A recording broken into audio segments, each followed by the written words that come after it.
అహ్మదాబాద్లో ఇటీవల జరిగిన ఎయిర్ ఇండియా విమాన ప్రమాదంలో చనిపోయిన వారి మృతదేహాల గుర్తింపు ప్రక్రియ కొనసాగుతోంది.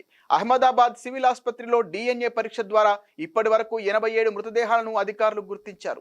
ఇప్పటికే 47 మృతదేహాలను కుటుంబ సభ్యులకు అప్పగించారు.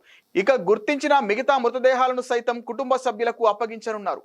ఇక ఇదే ప్రమాదంలో ప్రాణాలు కోల్పోయిన గుజరాత్ మాజీ సీఎం విజయ్ రూపానీ డెడ్ బాడీని అధికారులు డిఎన్ఏ పరీక్ష ద్వారా గుర్తించిన విషయం తెలిసిందే.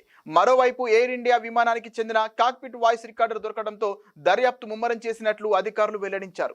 విమాన ప్రమాదం ఎలా జరిగిందన్న అంశాలను తెలుసుకునేందుకు కాక్పిట్ వాయిస్ రికార్డర్ కీలకం కానుంది. ఫ్లైట్ డాటా రికార్డర్ను గుర్తించినట్లు ఇంతకు ముందే air craft accident investigation bureau వెల్లడించింది. ఎయిర్ ఇండియా విమానం కూలిన ఘటనపై ఏఐబి విస్తృత స్థాయిలో దర్యాప్తు చేపడుతోంది. America national transportation safety board కూడా ఈ ఘటన పట్ల విచారణ కొనసాగిస్తోంది.